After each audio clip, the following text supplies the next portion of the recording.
আসসালামু আলাইকুম সবাইকে, কেমন আছো তোমরা সবাই? আশা করি তোমরা সবাই ভালো আছো। তো আমিও ভালো আছি। আর আজকে আমরা মূলত চলে এসেছি তোমাদের জন্য আমাদের পরিমাণগত রসায়নে যে এক্সট্রা সিলেবাসের যে একটা টপিক আছে, বিয়ার ল্যাম্বার্ট সূত্র, সেটার লেকচার নিয়ে। তো আমার পরিচয় দিয়ে শুরু করি। আমার নাম হচ্ছে মোহাম্মদ সামির রহমান, পড়াশোনা করতেছি Dhaka university genetic engineering and biotechnology ডিপার্টমেন্টে। তো চলো তাহলে শুরু করা যাক। তো দেখো, আজকে আমাদের মূলত এই 3 অধ্যায়ের এক্সট্রা সিলেবাসে যে টপিকটা আছে সেটা হচ্ছে বিয়ার ল্যাম্বার্টের সূত্র। সো বিয়ার ল্যাম্বার্টের সূত্রটা কিন্তু আমাদের শর্ট সিলেবাস যখন ছিল না, তখন কিন্তু অনেক ইম্পর্টেন্ট একটা টপিক ছিল। যেমন এর গুরুত্ব দেখো, গুরুত্ব কিন্তু যদিও 1 স্টার, বাট এটা আমাদের নর্মালি আমরা যখন বায়োকেমিস্ট্রি বা জেনেটিক ইঞ্জিনিয়ারিং এ আমাদের ডিপার্টমেন্টাল যে কোর্সগুলো, ওই কোর্সগুলো কিন্তু এই জিনিসটা আমরা অনেক বেশি ইউজ করি। কারণ এটার সব থেকে বড় ইউজ হচ্ছে ঘনমাত্রা নির্ণয় করার জন্য।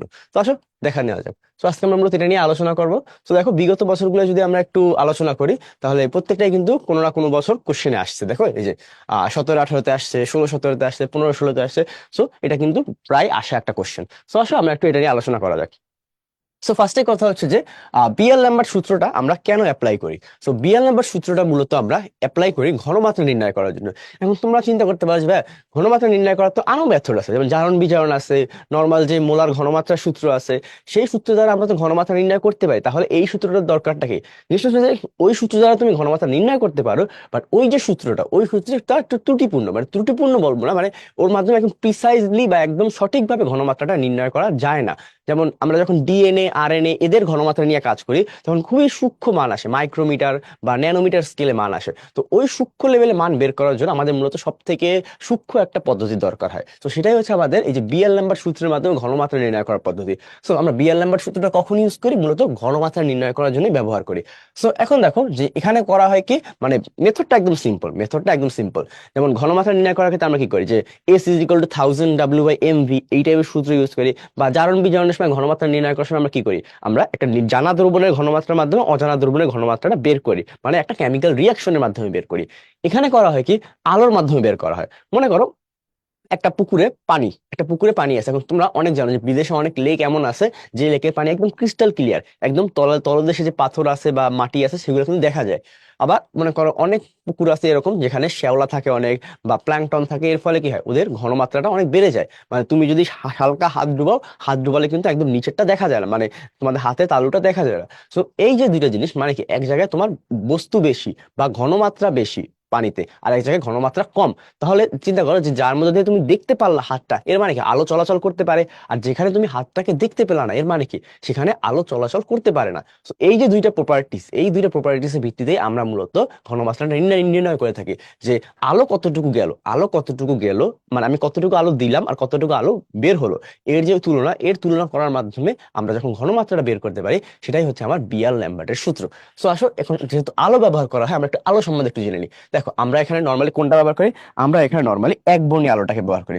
তো দেখো, আমরা এখানে কি একটা একবর্ণী আলোক রশ্মিকে ব্যবহার করি। ওকে, এখন একবর্ণী আলোক দ্রবণের উপর যখন আমরা এটাকে নিয়ে কাজ করি, তখন কি হয় দেখো, এর উপর যখন আপতিত হয়, কোনো একটা আলোক রশ্মি আপতিত হয়, তখন তোমরা জানো যে এর সম্পূর্ণটা হয়তো কোনো কাজে লাগে না। যেমন আমি যদি তোমাকে একটু জিনিসটা বোঝানোর ট্রাই করি, যে এই যদি একটা বিভেদ তল হয়, তোমরা জানো এই একটা বিভেদ তল যদি হয়, আর এই যদি হয় আমার আপতন রশ্মি, এই যদি আমার আপতন রশ্মি হয়, তাহলে আপতন রশ্মিটা যাওয়ার কথা ছিল কোথায়? যাওয়ার কথা ছিল কিন্তু এই বরাবর যাওয়ার কথা ছিল।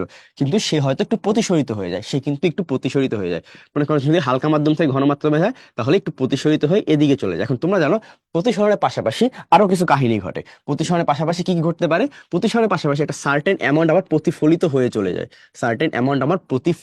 চলে যায়, আর কিছু অংশ এখানে অ্যাবজর্ব হয়ে যায়। তো এই যে তিনটা জিনিস, প্রতিসরণ হলো, প্রতিফলন হলো, আর কিছু শোষণ হলো, এই তিনটাই আমাদের নর্মালি একটা মাধ্যম থেকে যখন আরেকটা মাধ্যমে আলো যায়, তখন পরিবর্তনটা হয়। তো দেখো, এটাই লেখা আছে যে যখন একবর্ণী একটা আলোকে তুমি কোনো একটা দ্রবণের উপর দিয়ে পাঠাও বা দ্রবণের উপর আপতিত করো, তখন তোমার কি হয়, কিছু অংশ প্রতিফলিত হয়। দেখো, কিছু অংশ তোমার কি হয়, প্রতিফলিত হয়, কিছু অংশ তোমার শোষিত হয়, আর অবশিষ্ট কিছু অংশ থাকে সেটা প্রতিসৃত হয়ে যায়। সো এখানে আমরা কি দেখতে পাই, আমরা যদি চিন্তা করি, তাহলে দেখো এখানে কি কি হয়। এখানে তোমার এই যে এটা হলো, এখানে এটা কি হলো দেখো, এখানে এটা যেটা প্রতিফলিত। সো প্রতিফলিত হওয়া মানে কি আমার রিফ্লেকশন। তো কিছু অংশ আমার রিফ্লেকশন হইলো, কিছু অংশ কি হলো আমার দেখো অ্যাবজর্ব হলো, কিছু অংশ আমার অ্যাবজর্ব হলো, আর একদম লাস্টে কিছু অংশ প্রতিসৃত হলো। এটাকে আমরা বলি কি, প্রতিসরণকে আমরা বলি কি রিফ্র্যাকশন। সো দেখো, আমাদের প্রতিসরণ হইলো মানে কি, রিফ্র্যাকশন হলো।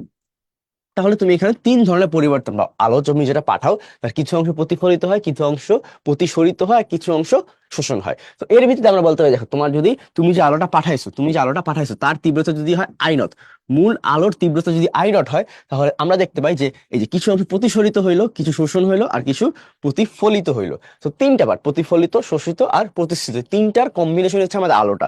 আমাদের আলোটা তাহলে আলোটা হচ্ছে এই তিনটার কম্বিনেশন। তো এটা বোঝা গেছে। তো তুমি করবা কি, তুমি চিন্তা করবা যে আমার কতটুকু আলো তুমি দিলা আর কতটুকু আলো পেলা। তো তুমি মনে করো তুমি যদি এখানে আই নট পরিমাণ দাও আর তুমি যদি পাও তোমার কতটুকু, যে তোমার প্রতিশ্রিত হয়েছে কতটুকু, যে আইটি, মনে করো তুমি আইটি পাইলে, এই আইটি আর আই নট এর তুলনা করার মাধ্যমে তুমি বুঝতে পারবে যে ঘনমাত্রা কতটুকু, যে কতটুকু ঘনমাত্রায় আমার আলোটাকে শোষণ করা হয়েছে। তো এই যে আলোর ব্যবহারের মাধ্যমে ঘনমাত্রা বের করার যে প্রসেসটা, এটাকে আমরা বলি বিয়ার ল্যাম্বার্ট সূত্র। মূলত এটা দুইজন সায়েন্টিস্ট আলোচনা করছে এটা নিয়ে, মানে দুইজন সায়েন্টিস্ট এটা নিয়ে কন্ট্রিবিউট করছে।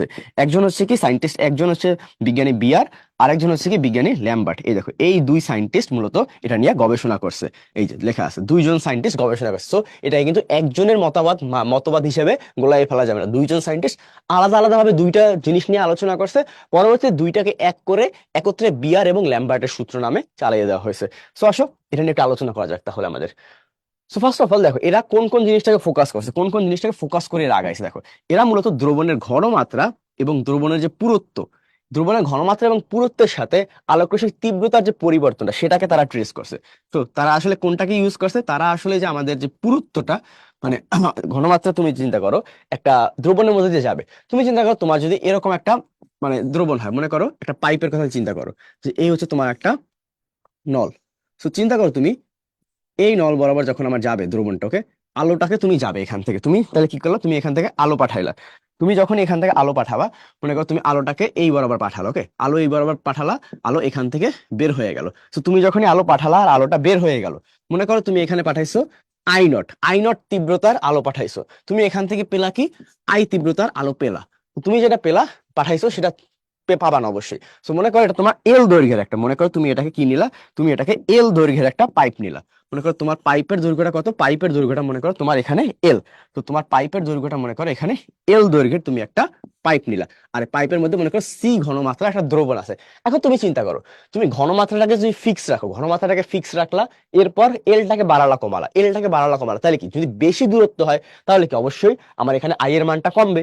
আবার তুমি চিন্তা করো এল কে ফিক্সড রাখা, তুমি সি কে বাড়ালা কমালা, তাহলে কি তোমার আবার আই এর মান কমবে। তো তুমি দেখতে পাচ্ছ যে এল এর মান এবং সি এর মান উভয়ের মানের পরিবর্তনের কারণে কিন্তু তোমার আই এর মানে প্রভাব হচ্ছে একটা। আর এর থেকে আমরা আরেকটা ডিসিশন যেতে পারি, এর থেকে কিন্তু আমরা আরেকটা ডিসিশন টানতে পারি, সেটা কি, আমাদের আই নটের মানটা কিন্তু অলওয়েজ আমার আই এর থেকে বড় হবে। কারণ কি, এটা তো আমরা পাঠাইছি আর এটা আমরা পাইছি, অবশ্যই এখানে অনেক কিছু অ্যাবজর্ব হয়ে যাবে। তোমার এখানে কি, এখানে কিছু অংশ প্রতিসরিত হবে, কিছু অংশ শোষণ হবে। তো এই দুইটা বাদ দিয়ে তুমি যেটা পাবা সেটা তো আমাদের প্রতিফলিতটা, এটা যেটা পাবা তুমি সেটা তো প্রতিশ্রিত বা প্রতিফলিত যেটাই বলো, এটা তুমি আইটি পাবা মূলত। সো বোঝা গেছে এখানে যে আমরা যেটা পাবো সেটার মানটা কিন্তু আমরা যেটা পাঠাবো তার থেকে কম হবে। এই যে পরিবর্তনটা, এর মাধ্যমে আমরা আমাদের যে কাঙ্ক্ষিত এই যে সি, আমরা যে দ্রবণের যে ঘনমাত্রা, আমাদের যে কাঙ্ক্ষিত যে মানটা, এই ঘনমাত্রাটাকে আমরা বের করতে পারি। সো এইটাই করছিল এরা, যে ঘনমাত্রা এবং পুরুত্ব যেটাকে বলা হয় এই যে এল, এই যে এল পুরুত্ব, এই ঘনমাত্রা এবং পুরুত্বের সাথে তীব্রতার পরিবর্তনটাকে সম্পর্ক আকারে প্রকাশ করতে থেকে বিজ্ঞানী বিয়ার আর বিজ্ঞানী ল্যাম্বার্ট। এখন তোমার জানা লাগবে যে কে কোনটা করছে, বিয়ারের সূত্র কোনটা আর ল্যাম্বার্টের সূত্র কোনটা। সো দেখো আমাদের ল্যাম্বার্ট যেটা করছে সে করছিল মূলত এই যে ই নিয়া, পুরুত্ব নিয়া, আর বিজ্ঞানী বিয়ার করছিল কি আমার ঘনমাত্রা নিয়া। সেটা জানা লাগবে যে ল্যাম্বার্ট কিন্তু এল নিয়ে কাজ করছে আর বিয়ার কিন্তু ঘনমাত্রাটা নিয়ে কাজ করছে। তো দেখো এখানে গোলায় ফেলা যাবে না, আমি এর জন্য এটা সিরিয়ালে রাখা হয়েছে। দেখো তোমাদের যে বিজ্ঞানী বিয়ার, বিয়ার কাজ করছে মূলত ঘনমাত্রাটা নিয়ে, আর ল্যাম্বার্ট যেটা সেই কাজ করছে মূলত পুরুত্বটা নিয়ে। তো আসলে তাহলে এদের সূত্রটাকে আমরা নিয়ে কাজ করা যাক। আর আরেকটা জিনিস মনে রাখবা যে এরা কিন্তু পৃথক পৃথক ভাবে কাজটা করছিল, এরা কিন্তু কাজটা পৃথক পৃথক ভাবে করছিল, পরবর্তী দিকে এক করা হয়েছে। তো দেখো সামনে আগে ফার্স্ট হচ্ছে ল্যাম্বার্টের সূত্র। সো একটু আগে বলছিলাম ল্যাম্বার্ট কাজ করছে কি নিয়ে, পুরুত্ব নিয়ে, মানে হ্যাঁ ল্যাম্বার্ট কাজ করছে মূলত এলটা নিয়ে, আর বিয়ার কাজ করছে সিটা নিয়ে, মানে ঘনমাত্রাটা নিয়ে। সো ল্যাম্বার্ট কি বলছে দেখো, ল্যাম্বার্ট বলছে যে দ্রবণের মধ্যে যে যখন আলোর তীব্রতা হ্রাসের সাথে সে পুরুত্বের একটা সম্পর্ক খুঁজে পাইছে, সে কি করছে, সে বলছে যে দ্রবণের পুরুত্বের সাথে আমরা মূলত একটা সম্পর্ক টানতে পারি। সো এই যে পুরুত্বের সাথে যে সম্পর্কটা, এই সম্পর্কটা ল্যাম্বার্ট তুলে ধরছে কিভাবে, সে বলছে কোনো স্বচ্ছ মাধ্যমের মধ্য দিয়ে একটি নির্দিষ্ট তরঙ্গদৈর্ঘ্যে আলোক রশ্মি প্রবাহিত করালে মাধ্যমে পুরুত্বের সাথে তীব্রতা হ্রাসের হার ডি আই বাই ডিএল। মানে এখানে বলতে পারো এই যে এই পার্টটা দেখো, এই পার্টটা তুমি কি বলতে পারো যে ডি আই বাই ডিএল মানে কি, তীব্রতার পরিবর্তন কার রেসপেক্টে। এই জিনিসটাকে আমরা এভাবে পড়ি যে আমাদের পরিবর্তন, বা তুমি চিন্তা করো এটাকে ইংলিশে বলি, যে এটাকে আমরা বলতে পারি change in intensity, change in intensity বা তীব্রতা, change in intensity with respect of, with respect of length. Okay, so দেখো এই যে উপরেরটা কি ডিআই, মানে কি আই এর পরিবর্তন, মানে ইন্টেন্সিটির পরিবর্তন বা তীব্রতার পরিবর্তন কার রেসপেক্টে, ডিএল মানে মাধ্যমের যে পুরুত্ব তার রেসপেক্টে আমাদের ইন্টেন্সিটির পরিবর্তন কতটুকু হইলো। তো সে বলছে যতটুকু তীব্রতা হ্রাস হবে সেটা কি হবে, এই যে আমাদের আদি তীব্রতা এটা সমানুপাতিক হবে, এটা হবে কি তীব্রতার সমানুপাতিক হবে। তো তার সূত্রটাকে আমরা যদি একটু মানে গাণিতিক ভাবে লেখার ট্রাই করি, তাহলে আমাদের বিআর বলছিল কিছুটা এরকম, যে আমাদের দেখো ডিআই বাই ডিএল এর মানটা কি হবে, আমাদের যে আদি ঘনমাত্রা মানে ঘনমাত্রা সমানুপাতিক হবে। তো এটা থেকে আমরা যদি একটু মানে আমাদের প্রতিপাদন করা শুরু করি, চিন্তা করো আমরা এটাকে যদি একটু প্রতিপাদন করা শুরু করি। সো চিত্রটা একটু আমরা আইকে নিই, মনে করো এই যে আহ আমরা একটা এল দূরত্বের একটা নিলাম। সো মনে করো আমরা একটা কিনলাম এল দূরত্বের একটা এই যে পাইপ নিলাম। এখন এই এল দূরত্বের পাইপের মধ্যে আমাদের মনে করো আমরা কি করলাম, এই যে একটা আলোক রশ্মি মারলাম আর একটা ডিফারেন্ট আলোক রশ্মি পেলাম। সো এখানে কি হলো দেখো, এখানে আমরা কোন আলোক রশ্মিটা মারবা, মনে করো আমরা এখানে কি করলাম, এই যে আহ এখানে আমরা আই নট মারলাম এবং আমরা পেলাম I. Okay, so I not মারলাম আর আই পেলাম। তাহলে দেখো এখানে পরিবর্তনটা কি হয়, যখনই আমি এখান থেকে তাহলে সমানুপাতিক চিহ্ন উঠাবো তাহলে একটা সমানুপাতিক ধ্রুবক আসবে। তো সমানুপাতিক চিহ্নটা উঠাইতে হলে আমাদের একটা সমানুপাতিক ধ্রুবক লাগবে। সো মনে করো আমাদের সমানুপাতিক ধ্রুবকটা হচ্ছে কে। সো কে সমানুপাতিক ধ্রুবক আনলাম। এখন তুমি একটু সাইড চেঞ্জ করো, এদেরকে আমরা একটু সাইড চেঞ্জ করি, চলো এদেরকে একটু সাইড চেঞ্জ করে দেখা যাক যে কি হয়। সো এই দেখো এখানে ডিআই আছে, সো ডিআই আই কে তাহলে ডিআই এর নিচে নিয়ে আসি, আর এখানে এই যে মাইনাসটাকে এই পাশে নিয়ে যায় আর ডিএলটাকে এ পাশে নিয়ে যায়, দুইটাকে দুই পাশে নিলাম। এখন তুমি কাজ করো দুইটাকে মানে ইন্টিগ্রেশন করি আমরা। তো এখানে কি 1/i আর এখানে ডিআই, আর এখানে কি মাইনাস কি সমানুপাতিক ধ্রুবক, তাহলে তো ওটার তো আমরা ডিফারেন্সিয়েশন করতে পারবো না, মানে ইন্টিগ্রেশন করতে পারবো না। এখন তুমি যে ইন্টিগ্রেশন দিবা, ইন্টিগ্রেশন আমাদের লিমিটটা কি হবে সেটা একটু দেখি। ইন্টিগ্রেশন লিমিটটা হবে তুমি আই নট থেকে আই পর্যন্ত, তুমি দেখো তুমি এই থেকে শুরু করছো, তুমি এই থেকে শুরু করছো এই পর্যন্ত গেছো। যখন তুমি এখানে ছিলে তখন তোমার ইন্টেন্সিটি ছিল কত, আই নট। যখন তুমি এইখানে গেছো তখন তোমার ইন্টেন্সিটি কত হয়েছে, আই হয়ে গেছে। সো ইন্টেন্সিটি পরিবর্তন হয়েছে দৈর্ঘ্য পরিবর্তনের সাথে সাথে। তো দেখো যখনই আই নট থেকে আইতে গেছো আমার এল কি হয়েছে, জিরো থেকে এল পর্যন্ত উঠছে। সমাকলন করি আমরা এটাকে, সমাকলন করলে আমরা কি পাই, এটাকে আমরা পাই লন আই, আর এখানে কি পাই আমরা আই বাই আই আর আই নট, আর এখানে কি পাই মাইনাস কে, এখানে পাই এল মাইনাস জিরো। সো এটাকে যদি আমি একটু সরলীকৃত করে লিখি, সরলীকৃত করলে আমরা কি পাই, আমরা পাই যে ln I by I not is equal to minus K L, এটা আমরা পাই। এখন এইটা মনে করো লনে না লিখে আমরা যদি এটাকে লগে লিখতে চাই, আমরা যদি এটাকে লগে লিখতে চাই তাহলে আমরা এটাকে এভাবে লিখতে পারি যে log I by I not is equal to minus K by 2.303 into K L, এভাবে আমরা এটাকে লিখতে পারি। এন্ড এটাই হচ্ছে আমার বিয়ার ল্যাম্বার্টের সূত্র, এটাই হচ্ছে কি আমাদের ল্যাম্বার্টের সূত্র। সো ল্যাম্বার্ট এইটাই বলে গেছে আমাদের। এখন তুমি চাইলে মাইনাসটাকে অন্যভাবেও লিখতে পারো। সো ল্যাম্বার্টের এই সূত্রটাকে তুমি চাইলে এভাবেও লিখতে পারো যে log I, log I by I not, বা এটাকে মাইনাসটাকে যদি তুমি এখানে দিয়ে দাও তাহলে কি মাইনাসটা আনলে কি হবে, দেখো তোমার অবশ্যই লগটা পরিবর্তন হয়ে যাবে। তোমরা জানো যে মাইনাসটাকে যদি এই পাশে আনি তাহলে লগটা পরিবর্তন হয়ে যাবে। তুমি এটাকে এভাবে লিখতে পারো log I not by I is equal to আমাদের কে বাই 2.303 ইন্টু এল। এই যে কে বাই 2.303 এটাকে সে আরেকটা সমানুপাতিক ধ্রুবক ধরছে। সো এট লাস্ট আমরা বলতে পারি তাহলে যে ল্যাম্বার্টের সূত্রটা সে বলছে কি log I not by I is equal to K1L। So সে এটাকে K1 ধরছে, মনে করো K1 হচ্ছে আমাদের ল্যাম্বার্টের সূত্রের সমানুপাতিক ধ্রুবকটা। ওকে, সো এই হচ্ছে আমার কি ল্যাম্বার্টের সূত্রটা। সো ল্যাম্বার্ট এইটাই বলছে যে তোমার যখনই তুমি একটা নির্দিষ্ট পুরুত্ব মানে ঘনমাত্রাকে ফিক্স রেখে, তুমি এখানে কিন্তু ঘনমাত্রাকে ফিক্স রাখছো, তুমি ঘনমাত্রাকে ফিক্স রেখে যখনই একটা নির্দিষ্ট মানে ক্যানেল বলো বা যাই বলো এই পাত্রের লেন্থটাকে পরিবর্তন করবা, লেন্থের পরিবর্তনের সাপেক্ষে আমার তীব্রতার মানটা পরিবর্তন হবে। এটাই হচ্ছে আমার ল্যাম্বার্টের সূত্র। সো এটা বোঝা গেল আই গেস। এখন দেখো বিয়ারের সূত্র, বিয়ার করছে কি ল্যাম্বার্ট কাকে নিয়ে কাজ করছে, ল্যাম্বার্ট কাজ করছে আমার মূলত পুরুত্বকে নিয়ে। দেখো ল্যাম্বার্ট কাজ করছে পুরুত্ব নিয়ে, বিয়ার করছে কি সে কাজ করছে ঘনমাত্রা নিয়ে। সে দেখছে কি যে তুমি যদি চিন্তা করো, সে দেখছে এই জিনিসটা যে তুমি যদি একটা নির্দিষ্ট মানে নির্দিষ্ট লেন্থের একটা নাও। মনে করো তুমি এল কে ফিক্সড রাখবে। আগেরবার আমরা কি করছিলাম, যে এলটাকে বাড়াইছি কমাইছি, এলটাকে কিন্তু 0 থেকে বাড়িয়েছি কমিয়েছি। এবার আমরা কি করব, অন্যটা করব, আমরা লেন্থটাকে ফিক্স রাখবো। লেন্থটাকে ফিক্স রাখা আমরা পরিবর্তন করবো ওটা কি, আমরা লেন্থটাকে ফিক্স রেখে যে জিনিসটাকে পরিবর্তন করবো সেটা হচ্ছে এর ঘনমাত্রা। সো ঘনমাত্রাকে আমরা 0 থেকে সি পর্যন্ত নিব। সো ঘনমাত্রাকে যদি পরিবর্তন করি, অ্যাজ আ রেজাল্ট কি আমাদের এখানে পরিবর্তন আসবে। আমাদের আই নট দিয়ে যদি আমি শুরু করি আর এখানে যদি আই হয়, অবশ্যই এখানে একটা পরিবর্তন আসবে। সো এই যে পরিবর্তনটা আসবে, এটাকে বিয়ার তার একটা সূত্রের মাধ্যমে প্রমাণ করছে। সো বিয়ারের সূত্রটা আমরা একটু দেখি সে কি বলছে।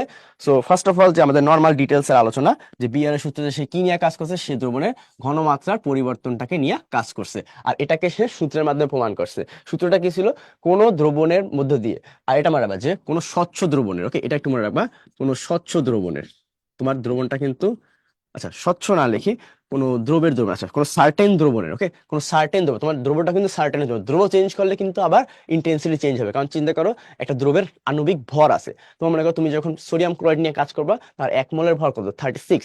যখন তুমি অন্য একটা দ্রবণ নিয়ে কাজ করবা, ক্যালসিয়াম কার্বনেট নিয়ে কাজ করবা সাপোজ, তখন কি এটার ভর হয়তো 100 হয়ে যাবে। সো দ্রবের উপর ভিত্তি করে কিন্তু তোমার ঘনমাত্রার যে ইন্টেন্সিটিটা সেটা পরিবর্তন হতে পারে। সো এরপর আসি আমরা, যে দ্রবণের মধ্যে দিয়ে একবর্ণীয় আলোক তরঙ্গ প্রবাহিত করলে দ্রবণের ঘনমাত্রার সাথে সাথে আলোক রশ্মির তীব্রতা হ্রাসের হার ওই সেম। বাট এবার কি দেখো, এবার আমাদের চেঞ্জটা কি হয়েছে, এবার change of D I in respect to কার, এটা কিন্তু এখন কনসেন্ট্রেশনের সাপেক্ষে কিন্তু এটা চেঞ্জ হচ্ছে। সো এখানে একটু কারেকশন করে নাও, এটা আমাদের ক্যাপিটাল সি হবে, ওকে এটা আমাদের ক্যাপিটাল সি হবে, এটা একটু কারেকশন করে নিই আমরা। সো আসো তাহলে শুরু করি আমরা, এটার প্রতিপাদন আমরা সেম ভাবে করি। সো বিআর এর জন্য আমরা কি পাই, বিআর এর সূত্র হচ্ছে ডিআই বাই ডিসি সমানুপাতিক আই। সো এখান থেকে আমি যখন সমানুপাতিক ধ্রুবকটা উঠাবো, তাহলে আমার মানটা কি আসবে, সমানুপাতিক ধ্রুবকটা উঠে অবশ্যই একটা কে আসবে। সো কে আসলো, ভালো কথা। এখন আমি সাইড চেঞ্জ করিয়ে দেয়, এদের আমি সাইড চেঞ্জ করে দিই। সো এদের সাইড চেঞ্জ করলে কি হবে, আমার ডিআই, আর এখানে নিচে আসলো কি আই, আর এখানে কি আসলো কে ডিসি। ওকে ভালো কথা আসলো। সমানুপাতিক সমাকলন চিহ্ন দিই। তো সমাকলন চিহ্ন দেবো এখন।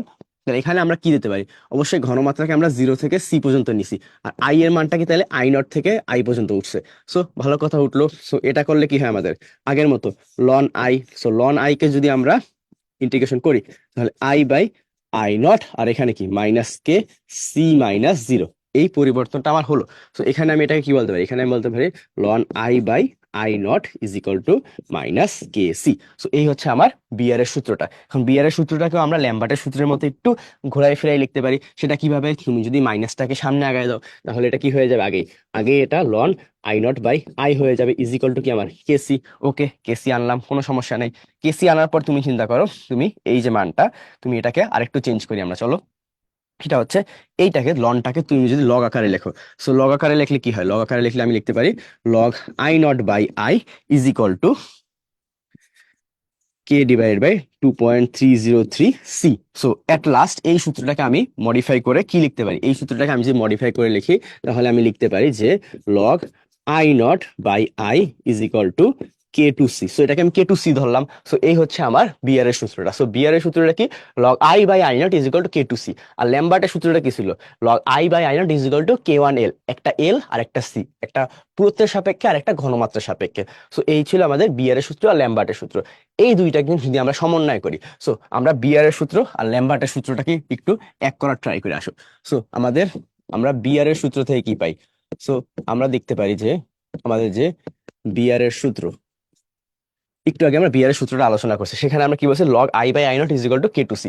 সো বিআর এর সূত্র থেকে আমরা বলতে পারি কি, যে log I not by I is equal to K two C.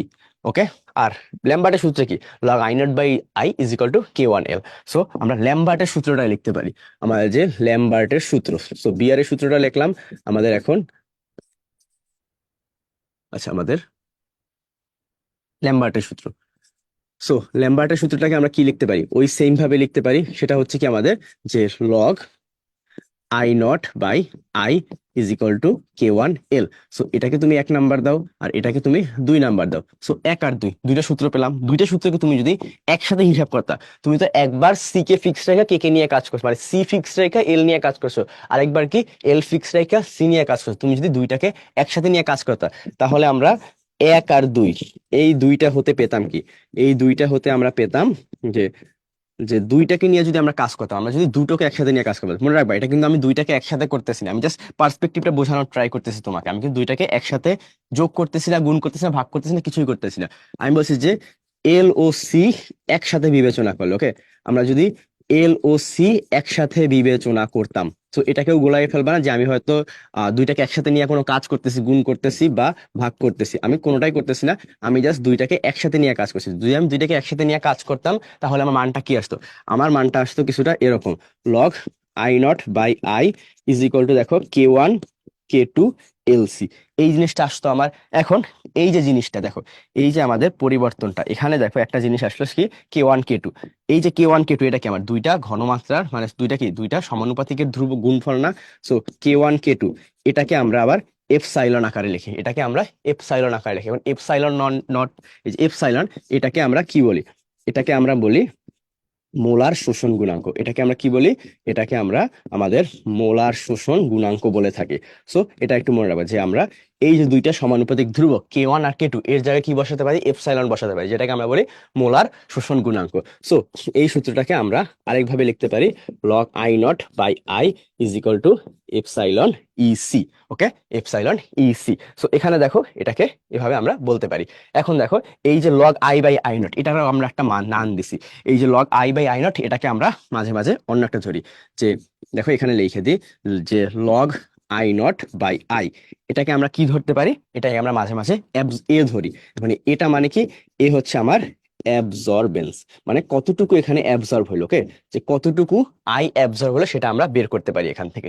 So তাহলে এটাকে আমরা কি বলতে পারি? এ ইজ ইকুয়াল টু আমাদের ইএলসি। এ ইজ ইকুয়াল টু কি আসলো? ইএলসি আসলো। তো এটা কিন্তু অনেক ইম্পর্টেন্ট যে এ ইজ ইকুয়াল টু ইএলসি, এটাই হচ্ছে আমার বিয়ার ল্যাম্বার্টের সমন্বয় সূত্র, বা বিয়ার ল্যাম্বার্ট একসাথে করে যে সূত্রটা আছে, যে অ্যাবজর্বেন্সের মানটা কি, এ ইজ ইকুয়াল টু ইএলসি, মানে অ্যাবজর্বেন্সের যে পরিবর্তন সেটা মানে কি, তুমি এটাকে একবারে বলতে পারো log I not by I O বলতে পারো অ্যাবজর্বেন্স না বলে। So log I not by I is equal to ELC. এটা একটা, ইটা কি একটা ধ্রুবক, সেটাকে আমরা কি বলতে পারি? মোলার শোষণ গুণাঙ্ক বা মোলার শোষণ ধ্রুবকও বলতে পারো। সো এটাকে যদি তুমি উঠে দাও, তাহলে কি অ্যাবজর্বেন্সের মানটা কিন্তু ঘনমাত্রা এবং পুরুত্ব পরিবর্তনের সাথে সাথে পরিবর্তন হয়। সো এটা হচ্ছে আমাদের বিয়ার এবং ল্যাম্বার্টের সমন্বয় সূত্রটা। সো এটাকে এখন দেখো আমরা এটাকে অনেকভাবেই করতে পারি। যেমন তোমাকে যদি বলা হয় এই যে এপসাইলন, এটার এককটা কি হবে? সো আসো আমরা একটু এপসাইলনের এককটা নিয়ে একটু কাজ করি। যে আমাকে যদি বলা হয় যে এপসাইলনের আমাদের এককটা কি, সো এখানে একটু আমি তোমাদেরকে এককটা দেখাই দিই যে এপসাইলন এর এককটা কি হতে পারে। সো তোমরাই বলো, এখানে আমরা কি দেখলাম যে A is equal to ELC, A is equal to ELC দেখলাম না? এখন অ্যাবজর্বেন্সের কি কোনো একক হবে? অ্যাবজর্বেন্সের কোনো একক হবে না, কারণ তীব্রতাকে তীব্রতা দিয়ে ভাগ করতেছো, একক তো কাটাকাটি চলে যাবে। সো একক যদি কাটাকাটি চলে যায়, তাহলে এখান থেকে আমরা পাই কি? দেখো এখান থেকে আমরা পাই কি, epsilon is equal to A by LC. So L, L এর পুরুত্ব মনে রাখবা, পুরুত্বটা আমরা নর্মালি এখানে সেন্টিমিটার, মিটার বা যে কোনোটা তুমি নিতে পারো। সো যেহেতু আমরা এটাকে কোথায় ব্যবহার করি, এখান থেকে ঘনমাত্রা নির্ণয় করার জন্য আমরা আসলে এটা কোথায় ব্যবহার করি? আমরা ব্যবহার করি আমাদের যে ডিএনএ এর ঘনমাত্রা বা আরএনএ এর ঘনমাত্রা বা প্রোটিনের ঘনমাত্রা, এগুলো নির্ণয় করার জন্য ব্যবহার করি। তো সেখানে কিন্তু আমরা নর্মালি অত মিটার স্কেল বা কিলোমিটার স্কেলে নিয়ে থাকি না, আমরা সেখানে কিন্তু এলটাকে নেই সেন্টিমিটার স্কেলে। সো এটার এককটা বলা যায় কি, এটার এককটা, সি এর একক কি দেখো, সি এর একক হচ্ছে আমাদের নর্মালি কি, মোল পার লিটার। মোল পার লিটার, মাঝে মাঝে আমরা এটাকে গ্রাম পার লিটারে ইউজ করি কিন্তু। সো এই জিনিসটা একটু খেয়াল রাখবে, এটাকে আমরা মাঝে মাঝে গ্রাম পার লিটারেও ইউজ করি। আর আমাদের এটা তো আছে, এটাকে আমরা নর্মালি সেন্টিমিটারে নিই। সো আমাদের এটার যে এককটা, এটার এককটা তাহলে আমাদের কি আসা উচিত? তোমরাই চিন্তা করো একটু, এটার যে এককটা সেটা আমাদের আসা উচিত, সেটা হচ্ছে আমাদের লিটার পার মোল পার সেন্টিমিটার। এটা হতে পারে, এটা হতে পারে, আবার মাঝে মাঝে অন্যটা হয়, সেটা হচ্ছে লিটার পার গ্রাম পার সেন্টিমিটার। সো এই দুইটাই কিন্তু আমাদের এপসাইলনের একক হতে পারে। সো এটা একটু মনে রাখবা যে এপসাইলনের একক কিন্তু দুটোটাই হতে পারে। সো এটাকে বলা হয় আমাদের যে বিয়ার ল্যাম্বার্টের সমন্বয় সূত্র। সো বিয়ার ল্যাম্বার্টের সমন্বয় সূত্রটা আই গেস আমরা বুঝতে পারছি। এখন এখানে আরেকটা কথা আছে, এখানে আরেকটা কথা আছে, সেটা হচ্ছে আমরা যে এই যে আই নট বাই আই না, এটাকে আমরা আবার প্রবাহিত আকারেও প্রকাশ করি। কিভাবে? দেখো এখান থেকে আরেকটা আমরা নতুন স্টেম তৈরি করতে পারি। সেই স্টেমটা কি দেখো, আমরা এই যে আই বাই আই নট, এটাকে আমরা মাঝে মাঝে টি বলি।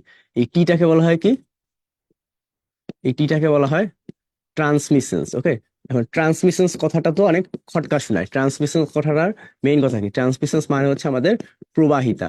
সো আমরা এটাকে মাঝে মাঝে প্রবাহিতার পার্সপেক্টিভেও চিন্তা করতে পারি। তাহলে তুমি দেখো, তুমি যদি আই নট বাই আই মানে আই বাই আই নটকে টি ধরো, তাহলে তোমার এখানে কি, এখান থেকে তুমি আরেকটা স্টেম পাও। সেটা কি? তুমি এখান থেকে আরেকভাবে বলতে পারো যে তোমার log 1/t is equal to A is equal two তোমার ইএলসি। সো এত কিছু তুমি বলতে পারো না একসাথে।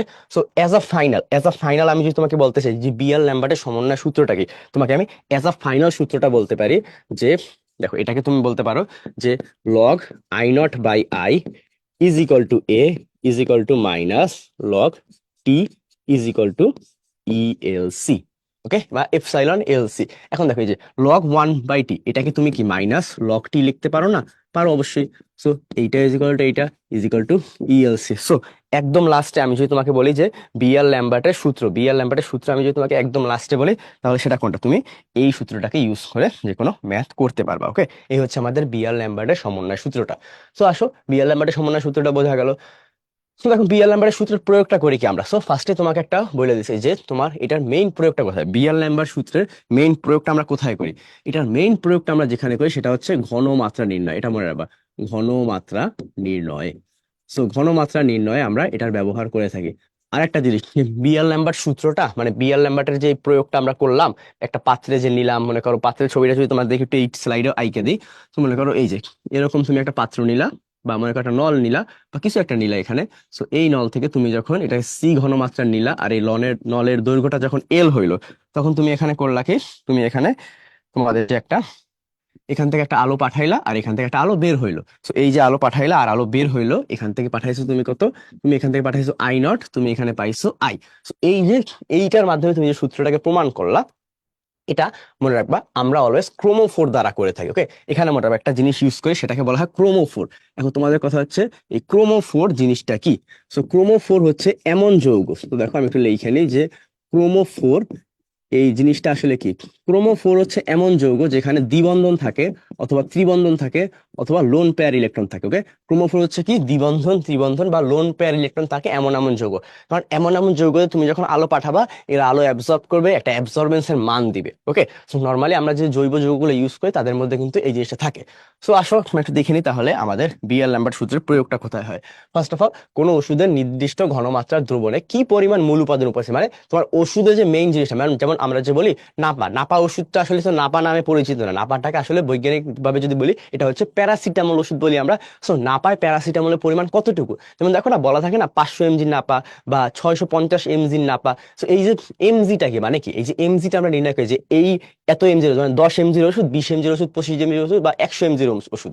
তো এই যে এমজি গুলা বলি মেগা মানে মিলিগ্রাম, এটা আমরা কিভাবে নির্ণয় করি একটা ওষুধে। তো এটা মূলত বিএল নাম্বার সূত্র দ্বারা কিন্তু নির্ণয় করা যায়। সো একটা ওষুধে কি পরিমাণ মূল উপাদান আছে, দেখো একটা ওষুধে আমাদের কি পরিমাণ মূল উপাদান আছে সেটা আমরা কার মাধ্যমে বের করতে পারি, সেটা আমরা কিন্তু বিএল নাম্বার সূত্রের মাধ্যমে অ্যাবজর্বেন্স পরীক্ষা করে বের করতে পারি।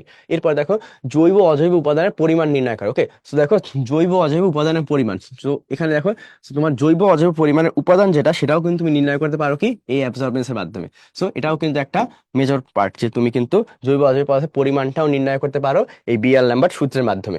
এরপরে দেখো তুমি আর কি করতে পারো, তুমি টিস্যুর সূক্ষ্মাতি সূক্ষ্ম যে বিশ্লেষণ, টিস্যুর যে সূক্ষ্মাতি সূক্ষ্ম বিশ্লেষণটা, সেগুলো কথা মানে তুমি বৈশ্লেষণিক রসায়নে কিন্তু এটাকে ইউজ করতে পারবা। তো বোঝা গেছে, এটাকে এটাকে কিন্তু আরেকটা কাজে ব্যবহার করা যায়, যেটা আমরা বলতে পারি কি মানে যে বৈশ্লেষণিক রসায়নে সেটাকে কিন্তু আমরা ইউজ করতে পারি। সো এটাকে কিন্তু আমরা আমাদের বৈশ্লেষিক কাজ এইসব জায়গায় ইউজ করতে পারি। আর এরপরে কি লঘু দ্রবণের ঘনমাত্রা নির্ণয়ে কিন্তু ব্যবহার করা যায়। খুবই খুবই ইম্পর্টেন্ট একটা টপিক, খুবই খুবই ইম্পর্টেন্ট একটা পার্ট, যে এটা কিন্তু শুধুমাত্র লঘু দ্রবণের ঘনমাত্রা নির্ণয়ে ব্যবহার করা যায়। একটু পরে আমরা বিয়ার ল্যাম্বার্ট সূত্রের সীমাবদ্ধতা দেখবো, ওইখানে দেখবা যে তোমার দ্রবণ যদি বেশি ঘন হয় তাহলে কিন্তু বিয়ার ল্যাম্বার্ট সূত্র প্রয়োগ করা যায় না। তো আসলে ওই জিনিসটাই দেখে নিই আমরা। এই যে দেখো, কোনো দ্রবণের ঘনমাত্রা যদি 10.1 মোলারের বেশি হয় তাহলে কিন্তু এই সূত্র প্রয়োগ করা যায় না। সো খেয়াল করছো মানটা কি, যে আমার যদি কোনো দ্রবণের ঘনমাত্রা 0.1 মোলারের বেশি হয়, 0.1 মোলারের বেশি হয়, তাহলে কিন্তু এ সূত্র প্রযোজ্য নয়। খুবই খুবই ইম্পর্টেন্ট, যে তোমাকে যদি নিচে কয়েকটা মান দিয়ে দেয় বা তোমাকে যদি একটা ঘনমাত্রার দ্রবণ দিয়ে দিল, বলা হলো এই এই দ্রবণের ঘনমাত্রা নির্ণয় করার জন্য নিচের কোন মেথডটি অ্যাপ্লিকেবল, তোমাকে যদি দিল বিয়ার ল্যাম্বার্ট সূত্র, জারণ বিজারণ টাইট্রেশন, তোমাকে বলো ঘনমাত্রা নর্মাল টেকনিক, তাহলে তুমি কোনটায় যাবা? তোমার ঘনমাত্রার মানটা যদি 0.1 ওভার করতে পারে, তাহলে 0.1 ওভার করার যদি সম্ভাবনা থাকে, তখন কিন্তু আমরা বিয়ার ল্যাম্বার্টের সূত্র অ্যাপ্লাই করি না। কারণ তখন হচ্ছে কি দ্রবণটা বেশি ঘন হওয়ার ফলে একটা নির্দিষ্ট দূরত্বে যাওয়ার পর আলো আর যেতে পারে না। বোঝা গেছে, যে আলো তো একটা নির্দিষ্ট দূরে যাবে, এরপরে তুমি যতই দাও আলো কিন্তু যাবে না। যেমন মনে করো তুমি একটা বুলেট মারলা, তুমি মনে করো এটা গুলি মারলা, এখন গুলিটা 5টা দেয়াল ভেদ করতে পারে, তুমি 10টা দেয়াল দিলা, তুমি 10টা দেয়াল দাও বা 7টা দেয়াল দাও, ও তো 5টা দেয়াল ভেদ করে ওখানে থাইমা যাবে। সো 10টা দেয়া বা 7টা দেয়া কোনো তুমি অ্যাটাক করে না, তোমার 6 নাম্বার ওয়াল দিলে তো তোমার থাইমা যাবে বুলেটটা। সো ওই জিনিসটাই যে তোমার ঘনমাত্রা যত বেশি হবে এর অ্যাকুরেসি তত কমে যাবে। তো এরপর দেখো, দ্রবণের মধ্যে যদি কোনো উপাদানের সংযোজন বিয়োজন ঘটে তাহলে কিন্তু এই দ্রবণ মানে এই সূত্র প্রযোজ্য নয়। কারণ কি, দেখো তোমার যদি তুমি যদি কোনো দ্রবণের মধ্যে নতুন কিছু সংযোজন বিয়োজন করো, তুমি চিন্তা করো যে তুমি কোনো নতুন কিছু সংযোজন বা বিয়োজন করলা, তাহলে এর ইফেক্টটা কি, এর ইফেক্ট হচ্ছে আমার কনসেন্ট্রেশন কিন্তু চেঞ্জ হয়ে যায়। এর ইফেক্টটা কি হয়, আমার কনসেন্ট্রেশনটা কিন্তু চেঞ্জ হয়ে যায়। সো কনসেন্ট্রেশন যদি একবার চেঞ্জ হয় তাহলে কি আমার কিন্তু বিয়ার নাম্বার সূত্রটা প্রযোজ্য হইলো না, তাহলে কিন্তু তোমার এটা প্রযোজ্য হবে না, এটা একটু মাথায় রাখা লাগবে। তারপর দেখো, একবর্ণী আলো ব্যবহার না করলে কিন্তু এই সূত্র প্রযোজ্য হবে না, কারণ তোমার যদি একবর্ণী আলো ব্যবহার না করো সমস্যাটা কোথায় হবে দেখো, তুমি যখনই এই যে আলোর অ্যাবজর্বেন্সটার কথা নিয়ে চিন্তা করবা, তুমি যখনই দেখো একটা নির্দিষ্ট বর্ণের আলো পাঠাও, তো তুমি চিন্তা করো এই নির্দিষ্ট বর্ণের আলোটা পাঠাইলা, সো এটা কি হলো তোমার পরিবর্তনের পর এখান দিয়ে চলে গেল। ওকে, তুমি যদি এক বর্ণের আলো না পাঠাইয়া অনেকগুলো বর্ণের আলো পাঠাও তাহলে কি তোমার যখন আলোটা আপতিত হলো তখন তো অনেকগুলো আপতিত হলো, তো তুমি মনে করো একটা পাইলে এদিকে, তুমি একটা পাইলে এদিকে, তো তাহলে কি হলো তোমার এই যে ডিফারেন্ট ডিফারেন্ট আলো পাঠানোর কারণে কি হলো, ডিফারেন্ট ডিফারেন্ট এক আলোটা যখন আসবে তখন তো তোমার একসাথে আসবে। যখন হোয়াইট আলো আলো সাদা আলো যখন আসে তখন তো এখানে সবগুলো আলোর মিশ্রণ থাকে, বাট তুমি যখন একে প্রিজমের মধ্যে থেকে পাঠাও বা অন্য কিছু ভিতর থেকে পাঠাও তখন কি হয়, এই আলোটা বিভিন্ন ভাগে ভাগ হয়ে যায় না। তো তুমি যদি একবর্ণী আলো ব্যবহার না করো তাহলে তোমার সমস্যাটা কি হবে, তোমার আলোটা ডিভাইড হয়ে যাবে আর বিয়ার ল্যাম্বার্ট সূত্রটা কার্যকর হবে না। সো এটা একটু মনে রাখবা যে এখানে আমরা কোনটা ব্যবহার করি, এখানে আমরা অলওয়েজ একবর্ণী আলোটা ব্যবহার করবো, সেটা যদি ব্যবহার না করি তাহলে কি হবে, তোমার এই সূত্র প্রযোজ্য হবে না। কারণ কি, ডিফারেন্ট ডিফারেন্ট অ্যাবজর্বেন্সের মান দিবে আর আমাদের যে যন্ত্রটা আসলে কনফিউজ হয়ে যাবে যে কোন মানটাকে নিব কোনটাকে নিব না। এরপর দেখো, এই দ্রবণ দ্বারা আরো শোষণের পূর্বে প্রতিফলন এবং বিচ্ছুরণ ঘটলে এই সূত্র প্রযোজ্য না। সো খেয়াল করছো, তোমার যদি আলো প্রতিফলন হয় বা বিচ্ছুরণ হয়, আলোর প্রতিফলন বা বিচ্ছুরণ যদি ঘটে তাহলে কিন্তু তোমার এই সূত্র প্রযোজ্য হবে না। সো লিমিটেশন তুলে একটু মনে রাখবা, কারণ এগুলো থেকে মাঝে মাঝে এমসিকিউ চলে আসতে পারে। সো এরপর আসি আমরা, দেখো তো আসলে কিছু এমসিকিউ সলভ করা যাক। তো হাইড্রোজেন ক্লোরাইড HCl, তোমাকে HCl বলা হয়েছে। সো HClটা কি মনে রাখবা, নর্মাল স্টেজে আমার HClটা গ্যাস আকারে থাকে। সো HCl কি, HCl মূলত একটা গ্যাস। এটা কোন ধরনের যৌগ, এটা গ্যাস। এটা তরল হয়, এটা কিন্তু মিশ্রণ হয় না, তরল হয় না, কঠিনও হয় না, এটা একটু মনে রাখবা। এবার দেখো স্পেকট্রোমিটারে, এই দেখো ভার্সিটিতে কিন্তু এই টাইপের ম্যাথ অনেক বেশি আসে আমাদের ফ্রি হ্যান্ড ক্যালকুলেশন করার জন্য। তো দেখো এখানে কি বলা হয়েছে, 1 সেন্টিমিটার দৈর্ঘ্য। So আমরা একটু ডেটা গুলো লিখে রাখি। এখানে দেখো কি দেওয়া হয়েছে, 1 সেন্টিমিটার দৈর্ঘ্য মানে কি তোমার এল দেয়া আছে। আচ্ছা, এল দেয়া আছে একটা সেল। এখন এই সেলের মধ্যে দ্রবণের শোষণ গুণাঙ্ক দেয়া আছে বা শোষণ সহগ, শোষণ এপসাইলন, এই যে এপসাইলনের মানটা দেয়া আছে। তো তোমাকে যখনই এপসাইলনের মানটা দেওয়া হয়েছে, দেখো এখানে তোমার এপসাইলনের মানটা দেওয়া আছে, তোমাকে যখনই এই মানটা দেওয়া থাকবে তুমি একটা জায়গায় ফোকাস করবে, সেটা হচ্ছে এর এককটা কোথায় দেওয়া, এর এককটা কিতে দেওয়া। দেখছো মাঝে মাঝে কিন্তু তুমি দেখবা এখানে মোল পার লিটার দেয়া আছে। সো মোল পার লিটার, মাঝে মাঝে এটা গ্রাম পার লিটারও থাকতে পারে। সো একটু লিখে দিলাম, এটা কিন্তু মাঝে মাঝে গ্রাম পার লিটারও থাকতে পারে। সো এই টাইপের কোশ্চেন গুলো যখন দেয় তখন স্যাররা তোমাকে টেস্ট করে, যদি রিটেনে এই টাইপের কোশ্চেন দেয়, এই টাইপের কোশ্চেন যদি রিটেনে দেয় তাহলে কিন্তু তোমাকে টেস্ট করবে। কারণ দেখো এখানে বলা হয়েছে ঘনমাত্রা কত, কারণ তোমাকে বের করতে বলা হয়েছে কি, তোমাকে বের করতে বলা হয়েছে সি, তোমাকে এপসাইলন দেওয়া আছে, দেখো এপসাইলন দেওয়া আছে, এল দেওয়া আছে, আরেকটা জিনিস দেওয়া আছে সেটা কি দেখো, এই যে সেটা হচ্ছে তোমার অ্যাবজর্বেন্সের মাত্রা, মানে তোমার কি এ দেয়া আছে, A = 1 দেয়া আছে। তো তুমি এখানে কোন সূত্রটা অ্যাপ্লাই করতে পারো, তোমার সব থেকে লজিক্যাল যেটা হচ্ছে সেটা হচ্ছে A = এখান থেকে বের করতে হবে সি। তো C কি A/ε মান কি বসানো হয়েছে দেখো তো, তুমি দেখো অ্যাবজর্বেন্সের মানটা কত, অ্যাবজর্বেন্সের মানটা হচ্ছে আমার 1, এপসাইলনের মানটা কত, এপসাইলনের মান হচ্ছে 10⁵ আর এল এর মানটা কত, দেখো এল এর মান হচ্ছে 1 সেন্টিমিটার। এখন কথা হচ্ছে তুমি কি নিবা, তুমি এখানে কোনটা নিবা। দেখো তোমার এপসাইলনের মানটা যেটা সেটা কিসে, দেখো এপসাইলনের মানে কিন্তু সেন্টিমিটার আছে। তো দেখো এখানে কিন্তু সেন্টিমিটার আছে, এখানে যদি সেন্টিমিটার হয় আর এখানেও সেন্টিমিটার, তো 2 সেন্টিমিটার, তাহলে অবশ্যই একে আমার মিটারে নেওয়ার কোনো দরকার নেই, আছে অবশ্যই নাই, কারণ সেন্টিমিটার সেন্টিমিটার এমনি কাটাকাটি হয়ে যাবে। সো এই জিনিসটা খেয়াল রাখবো যে আমার এককটা কি দেয়া আছে। এই অঙ্কগুলা ক্যালকুলেশন করা খুবই ইজি, বাট তুমি সূত্র জানলে ক্যালকুলেশন করা খুবই ইজি, বাট ঝামেলাটা কোথায় হবে, তোমার ক্যালকুলেশনের এককটা নিয়ে। যেমন এখানে যদি মিটারে দেওয়া থাকতো তাহলে কি আমরা অবশ্যই এটাকে 100 দ্বারা গুণ করে সেন্টিমিটারে নিয়ে নিতাম, বা এখানে যদি তোমার মিটার থাকতো তখন কি করতাম, এটাকে 100 দ্বারা ভাগ করে অবশ্যই আমরা মিটারে নিয়ে নিতাম কিন্তু। তো দেখো তাহলে এটার মানটা কত আসবে, এটার মানটা যদি আমরা বের করি, এটার মানটা আসবে আমার 10⁵ আর এককটা কি হবে, অবশ্যই যেহেতু মোল পার লিটার আছে তাহলে ঘনমাত্রার এককটা কি হবে আমার মোল পার লিটার। সো এটার অ্যান্সার হচ্ছে 10⁵। সো অ্যান্সার এই যে 1 × 10⁵ mole per litre. So I guess বোঝা গেছে, খুবই সুন্দর একটা এমসিকিউ কিন্তু চলেও আসতে পারে আমাদের শর্ট সিলেবাস থাকা সত্ত্বেও। তো সামনের দিকে আগে একটু, সো কথা হচ্ছে কোন হিলিয়াম গ্যাস সচল মাধ্যম হিসেবে কাজ করে, মনে রাখবা। হিলিয়াম গ্যাস সচল মাধ্যম হিসেবে কাজ করে, হিলিয়াম গ্যাস থাকা মানে ওটা হচ্ছে গ্যাস ক্রোমাটোগ্রাফি। ওকে, হিলিয়াম গ্যাস সচল মাধ্যম হিসেবে কাজ করে কোথায়? গ্যাস ক্রোমাটোগ্রাফিতে। এরপর আসে দেখো যে বিআর ল্যাম্বার্ট সূত্রের সাহায্যে কোনটা করা যায়। সো ফার্স্টে আমি কিন্তু বলছিলাম যে বিআর ল্যাম্বার্ট সূত্র, আমরা যে বিআর ল্যাম্বার্ট সূত্রের প্রয়োগটা আমরা কোথায় প্রয়োগ করি, এর প্রয়োগটা কোথায় হয়? আমাদের প্রয়োগটা কিন্তু আমরা একটু আগে একটা অঙ্ক করছি বা একটু আগে প্রয়োগও করছি, যে ঘনমাত্রা নির্ণয়। আমরা যখন ঘনমাত্রা নির্ণয় করি সেখানে কিন্তু আমরা মূলত বিআর ল্যাম্বার্টের সূত্রটাকে অ্যাপ্লাই করে থাকি। সো দেখো এখন এখানে বলা হয়েছে কি, ফার্স্টে পরটা বলা হয়েছে কি দেখি। ফার্স্টেরটা বলা হয়েছে দ্রবণের আয়তন নির্ণয় করা যায় না, যায় না। উদ্বায়িতা নির্ণয় করা যায় না, উদ্বায়িতা নির্ণয় করার জন্য তো এটা না, উদ্বায়িতা নির্ণয় করা হয় আমাদের ক্রোমাটোগ্রাফি দ্বারা নরমালি। তরলের আয়তন নির্ণয় করা হয় না, আয়তন নির্ণয় করা হয় না। স্ফুটনাঙ্ক না, স্ফুটনাঙ্ক নির্ণয় করা তো এর কাজ না। তো লাস্টে তাহলে কি, কোনোটাই নয়, আমার কিন্তু কোনোটাই নয়, তাহলে এটা দ্বারা কিন্তু কোনোটাই করা হয় না। সামনে আগে দেখো গ্যাস ক্রোমাটোগ্রাফিতে সচল মাধ্যম হিসেবে কাকে ব্যবহার করে, একটু আগে পড়ে আসে, সেটা কাকে ব্যবহার করে? হিলিয়াম। হিলিয়ামকে কেন ব্যবহার করা হয়? দেখো হিলিয়ামকে ব্যবহার করার একটা কারণ হচ্ছে হিলিয়াম নিষ্ক্রিয়, এর কারণে ব্যবহার করে, এটা একটু মুখস্থ রাখবা। ওকে, তো আমাদের আজকের লেকচারটা এই পর্যন্তই, খুবই ছোট একটা লেকচার ছিল, বাট বিআর নাম্বার সূত্রটা কিন্তু আমরা অনেক ডিটেলসে আলোচনা করছি এবং এটা সম্বন্ধে যা হওয়া পসিবল সবকিছু তোমাদেরকে আইডিয়া দিয়ে দিছি। তো আসসালামু আলাইকুম সবাইকে।